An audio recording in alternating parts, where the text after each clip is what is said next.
Hello বন্ধুরা, আমি শাওন। নতুন একটা ভিডিও নিয়ে আমি আবার চলে এসেছি।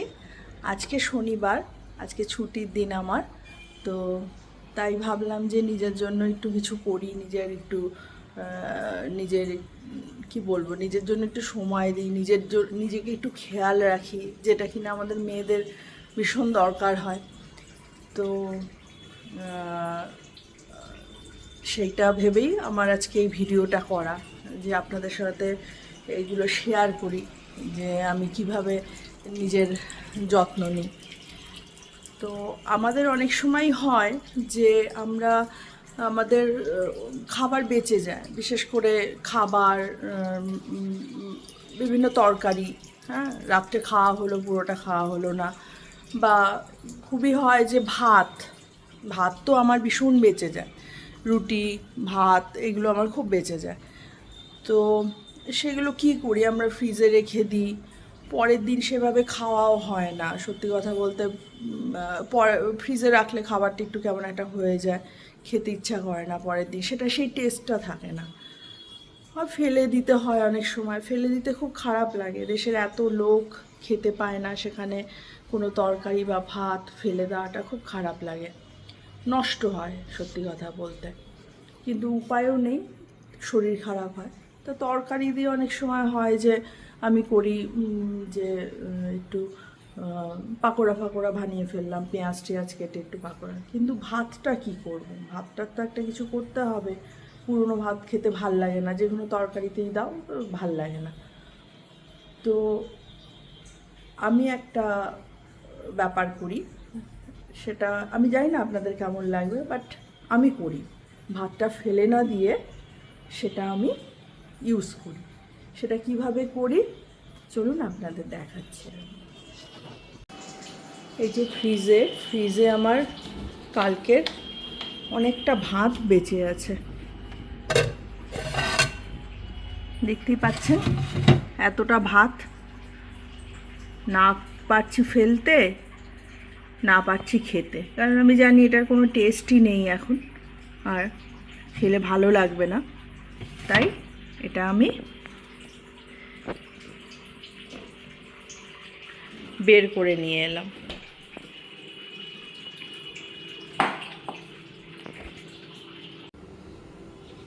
এবারে আমি যেটা করব সেটা হলো ভাতটাকে ভালো করে চটকে নেব, কারণ ফ্রিজে রাখলে এমনিতেই একটু শক্ত শক্ত কেমন একটা হয়ে যায়। ভালো করে চটকে নেব। তবে আপনার যদি মনে হয় যে বেশি শক্ত, তাহলে আপনারা দিতে পারেন, আপনার মিক্সিতে দিতে পারেন, যে আরও নরম হওয়ার জন্য। মিক্সিতে, সেটা আমি বলছি যে মিক্সিতে দেওয়ার যদি আপনাদের ইচ্ছা হয় তবেই আপনারা দিতে পারেন, না হলে নাও দিতে পারেন। আপনারা হাত দিয়ে চটকে যদি হয়, একটু জল নিয়ে নেবেন, তাহলে জিনিসটা একটু নরম হবে। আপনারা হয়তো ভাবছেন যে এগুলো কী, কেন করা হচ্ছে, এটা দিয়ে কি হবে, তো আপনারা দেখতে পাবেন এক্ষুনি। আর সেটা দেখলেই বুঝতে পারবেন যে ভাতটা আপনাদের কতটা নরম হওয়া দরকার।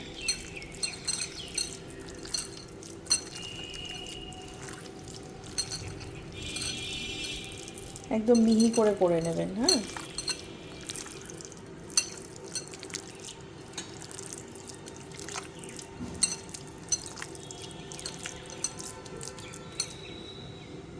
আমার মনে হচ্ছে একটু একটু দানা দানা আছে, তাই আমি একটু মিক্সিতে ঘুরিয়ে নেব। একটু দানা দানা, একটু মোলায়েম পেস্টটা হলে ভালো হয় এটা।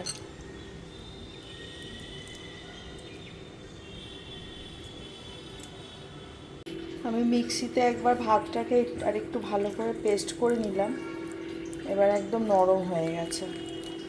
তো এটা এবার একটা বাটিতে নিয়ে নিচ্ছি।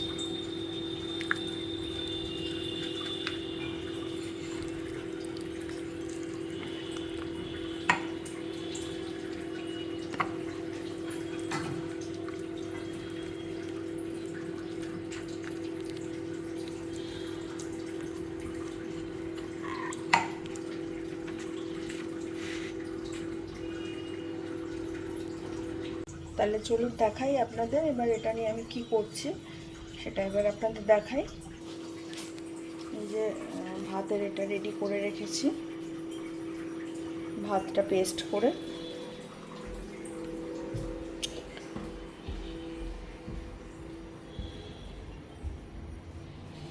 আমি টয়লেটে চলে এসেছি, আমার বাথরুমে।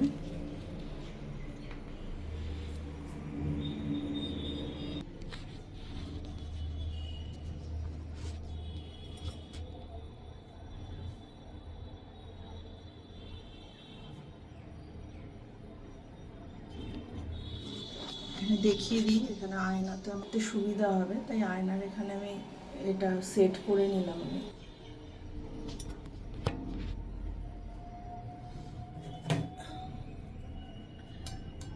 আমি এই পেস্টটা এবার আমি চুলে দিয়ে দেবো, চুলে মাখিয়ে রাখবো। চুলে প্রায় আধ ঘন্টা খানেক আমি মাখিয়ে রাখবো, তারপরে আমি শ্যাম্পু করে ফেলবো।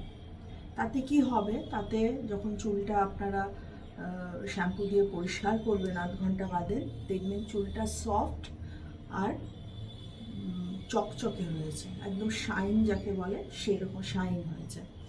আমরা যেটা অনেকেই আমরা এখন পার্লারে দেখি, পার্লারে বিভিন্ন বিজ্ঞাপন দেখি যে আপনার চুল স্মুথ করে দেবে, আপনার চুল শাইন করে দেবে, বাট আমি একেবারেই কেমিক্যাল ব্যবহার করা পছন্দ করি না, না আমার স্কিনের জন্য, না আমার চুলের জন্য।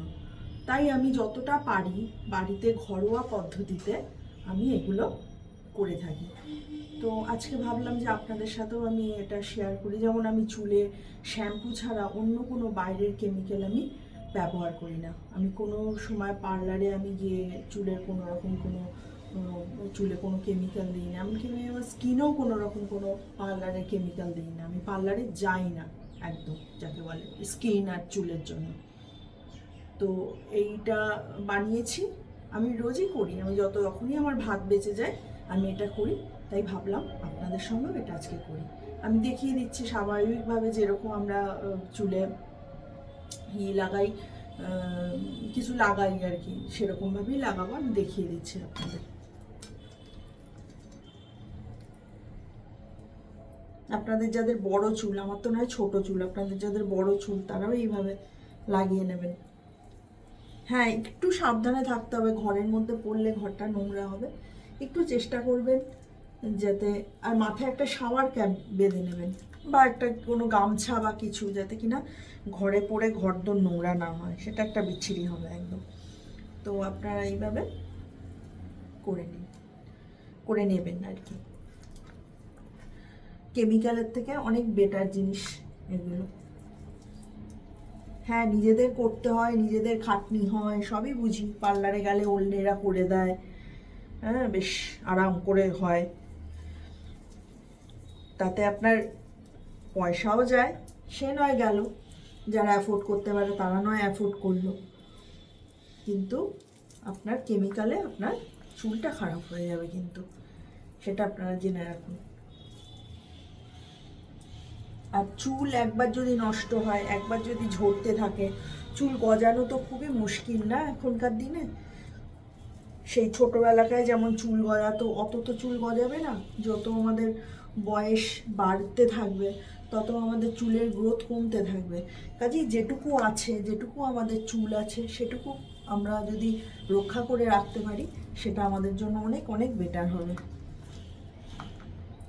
হ্যাঁ, দেখতে খুবই বাজে লাগছে, মনে হবে ই মা মাথায় কী সব মাখছে, দেখো ভূতের মতো লাগছে, বাট আলটিমেটলি আপনার কিন্তু উপকারী হবে। হ্যাঁ, দেখবেন এইটা একটু মানে ঘরে ঘরে যেন না পারে, খুব বাজে লাগে এটা। আমি মাথায় একটা শাওয়ার ক্যাপ দিয়ে নিই। তো আপনারাও ইচ্ছা করলে শাওয়ার ক্যাপ বা গামছা বা টাওয়েল যা হয় আপনাদের যেটাতে সুবিধা হয়, আপনারা সেটা দিয়ে নিতে পারেন। আপনারা দেখবেন, আমি বললাম আমি নিজে করে উপকার পাই এটা।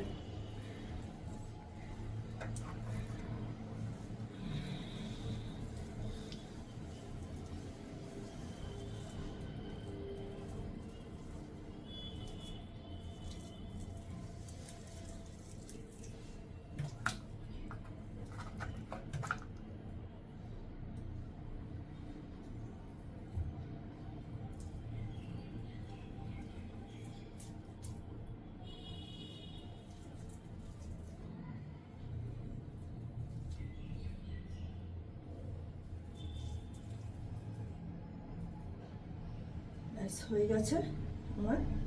আমি মোটামুটি আধ ঘন্টা 15 মিনিট, এটা 15 মিনিটেই হয়ে যায়, 15 মিনিট রাখবেন তাহলেই হয়ে যায়।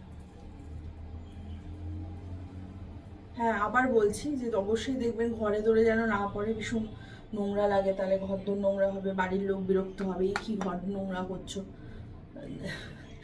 কাজে এটা একটু দেখবেন, এমন জায়গায় এটা একটু মাখবেন যাতে কিনা এই না হয়। কিন্তু আপনার চুলের চুলের জন্য আপনার খুব ভালো। তাহলে আজকে ভিডিওটা এই পর্যন্তই থাক, আবার আমি আসবো অন্য একটা ভালো ভিডিও নিয়ে, যাতে কিনা আপনাদের ভালো লাগে। নমস্কার।